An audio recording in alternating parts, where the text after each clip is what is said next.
La obligación de prevención del riesgo biológico en el medio laboral consiste en tomar medidas para evitar daños a la salud originados en agentes biológicos con capacidad infecciosa presentes en el medio laboral.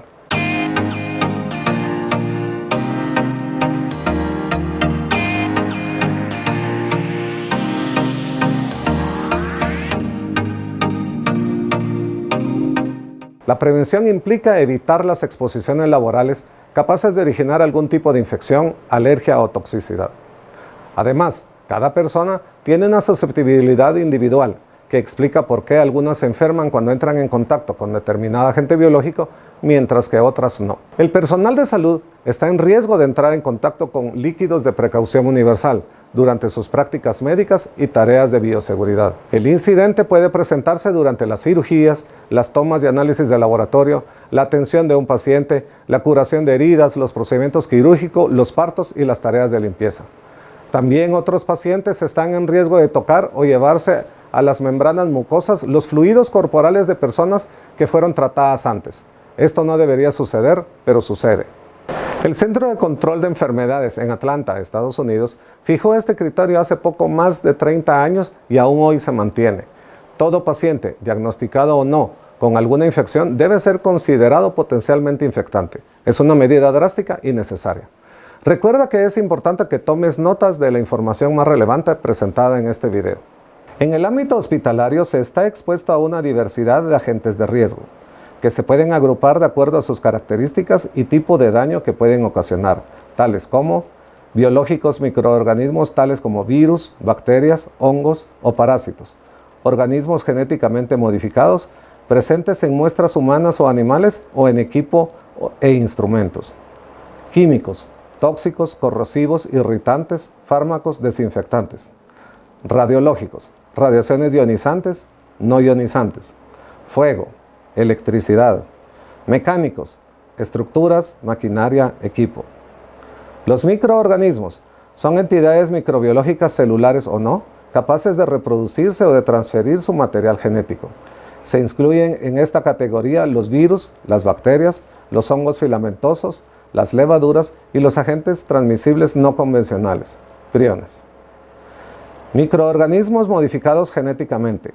Cualquier microorganismo cuyo material genético ha sido modificado de una manera que no se produce de forma natural en el apareamiento o la recombinación natural.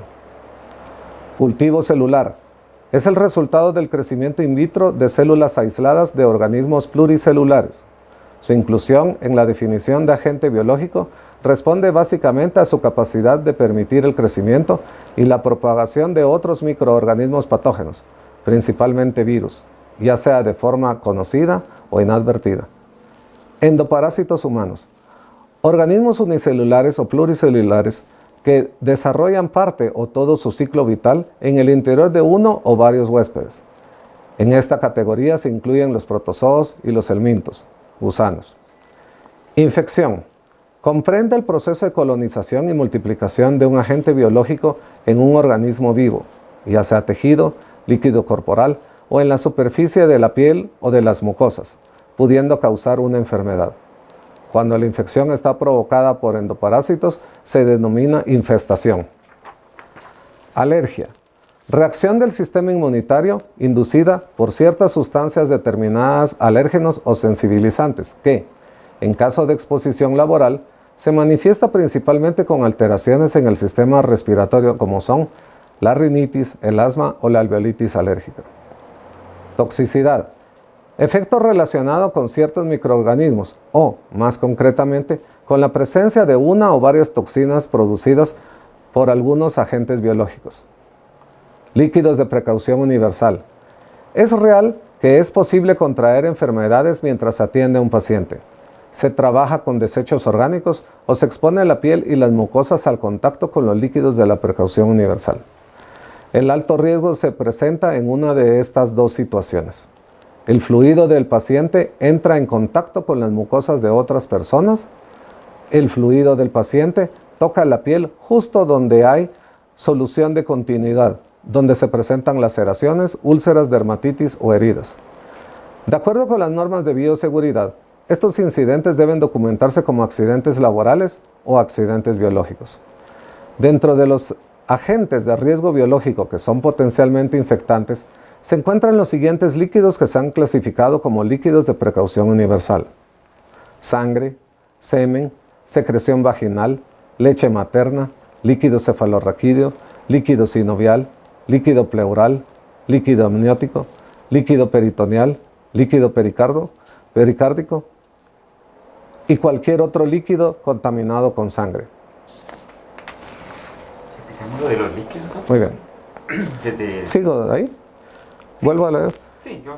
Dentro de los agentes de riesgo biológico que son potencialmente infectantes, se encuentran los siguientes líquidos que se han clasificado como líquidos de precaución universal: sangre, semen, secreción vaginal, leche materna, líquido cefalorraquídeo, líquido sinovial, líquido pleural, líquido amniótico, líquido peritoneal, líquido pericárdico y cualquier otro líquido contaminado con sangre. El contacto con los fluidos de un paciente ocasiona incomodidades y riesgos laborales para el personal de salud. También son fuente de infecciones para los pacientes. La mejor forma de evitarlas es considerar todos los líquidos corporales de un paciente como potencialmente peligrosos. Las instituciones de salud deben de evitar muchas infecciones asociadas a la atención de salud con el uso de ropa hospitalaria y de equipos de protección de personal adecuados. Este es un llamado a la protección a las vidas del personal de salud y de los pacientes, y la forma de hacerlo es previniendo los accidentes biológicos.